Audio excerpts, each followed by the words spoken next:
بسم الله الرحمن الرحيم. عن أبي هريرة رضي الله عنه عن النبي صلى الله عليه وسلم قال: الصيام جنة وحصن حصين من النار.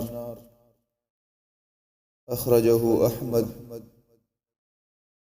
وإسناده حسن، ورواه البيهقي في شعب الإيمان، وقال الألباني صحيح لغيره. د روجي فواید مونږ او تاسو شروع کړیو چې د بندګۍ کې مشقت شته دي، تکلیف شته دي، خو اجر یې شته. او ورځ د قیامت الله رب العالمین یو ډېر عظیمه ورځ پیدا کړې ده. دغه ورځ کې به هر یو انسان پریشان، یو هر یو انسان به د خپل ځان غم وسري. حتی انبیاء علیهم السلام هر نبی به همدا आवाज کوي چې نفسي نفسي، ما سره د خپل ځان غم دی چې زه د اور نه بچ شم او جنت ته لاړ شم، یعنې زه د چا سفارش نشم کولی. محمد رسول الله صلی الله علیه وسلم هغه به الله رب العالمین ته سجده وکړي او د الله رب العالمین حمدونه به ووایي. محمد رسول الله وسلم فرمایي چې ما ته اوس نه دی یاد، الله پاک به دی نبی صلی الله علیه وسلم ته اجازه ورکړي: سل تعطى واشفع تشفع. ته چې غواړې وغواړه او د چا دپاره چې سفارش کې سفارش وکړه. او ځینې انسانان به الله رب العالمین جنت ته بیي او ځینې انسانان به الله رب العالمین جهنم ته بیي. هغه ځای چې الله رب العالمین د مجرمانو دپاره تیار کړی دی، د الله د مخالفینو دپاره تیار کړی دی، د دغه نه د خلاصۍ دپاره، د هغې نه د بچاو دپاره یو سبب هغه روژه ده. د روژې دا ډېره عجیبه فایده ده چې مؤمن مسلمان په دې سره د اور نه بچ کېږي او په دې سره د هغه کور نه بچ کېږي چې هغه انتهایي ګرم دی او انتهایي خراب او انتهایي سخت ځای دی. هغه کور چې هغه الله رب العالمین د مجرمانو دپاره پیدا کړی، وقودها الناس والحجاره، شاکونه انسانان او دغه شانه کې ګټې دي، په ګټو باندې بلیږي د دې دا اور او دا ګرمایش د ګټو نه دی. د دې نه د خلاصۍ دپاره یو لار هغه چې د روژه ده. ابو هريره رضی الله عنه فرمایي نبی صلی الله علیه وسلم فرمایلی: الصيام جنة وحصن حصين من النار. روژه دا د اور نه ډال او دا یو مضبوطه قلعه ده چې په دې سره انسان د جهنم نه بچ کېږي. یو انسان فکر وکړي لکه عامه ټولنه کې داسې وي چې یو سړی د چا نه ځان په امن کې کوي، نو هغه یو مضبوط ځای ته رانوځي. دغه شانه کې چې یو سړی غواړي چې زه د اور نه خلاص شم او د هغې نه لرې وځم، نو هغه دې د خپل خوراک او څښاک او شهوات د الله دپاره بند کړي. همدغه شانه کې روایت په مسند د احمد کې هم دی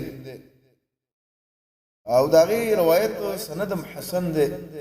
امام بیحقی رحمه الله په شعب الایمان کې ذکر کړی دی د جابر رضی الله عنه رسول الله صلی الله علیه وسلم فرمایلی: الصيام جنة یستجن بها العبد من النار. روژه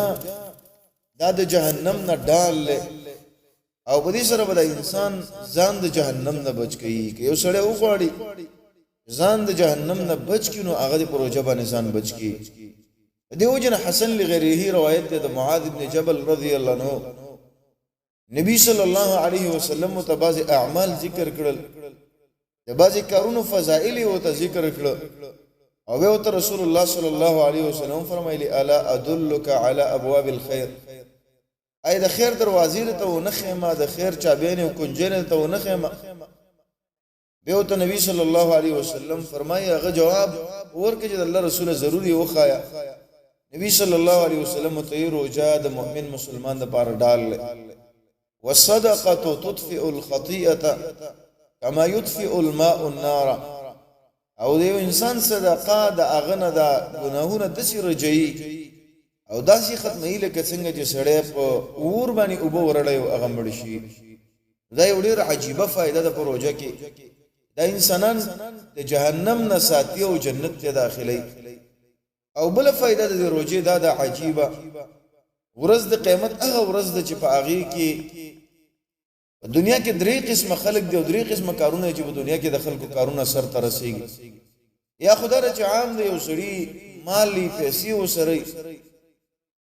یو ځکه کار را بند شي او مسئله را بند شي او دا پیسې ورکې د پیسو په وجه باندې ځان خلاص کی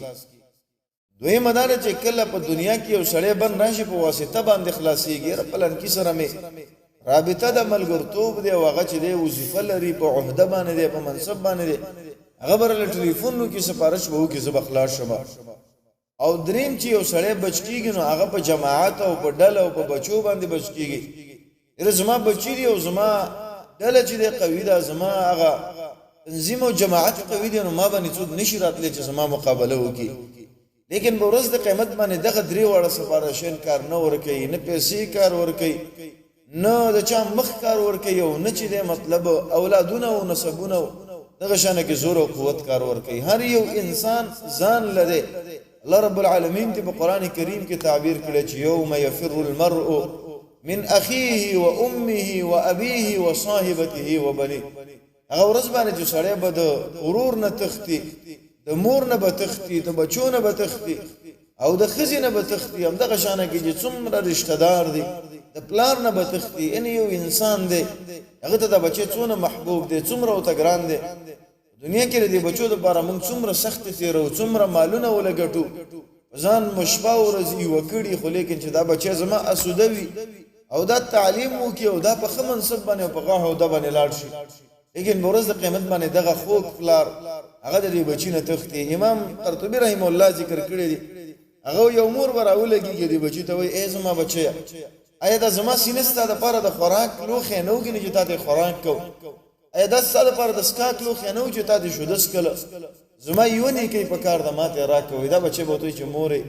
ترڅو پورې زما حساب نشي ودا تعالی نه کې نشم درکول غرض مې دا د هغه ورځ د ځان لوالي ورځ ده هغه ورځ د افسوسونو ورځ ده هغه ورځ د بوډاوالي ورځ ده چې بده کې به دا ځوانان چې د بوډاکان کیږي ماشومان به د بوډاکان کیږي هغه ورځ د حساب ورځ ده هغه ډیره یو سخت ورځ ده یو ډیره اوږده ورځ ده لیکن بدغه ورځ باندې د دې مؤمن مسلمان د لپاره روزه کار ورکړي وسره روزه ونیسي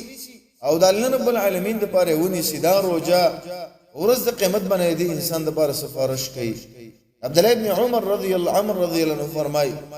نبی صلی الله علیه وسلم فرمایي چې الصيام والقرآن يشفعان للعبد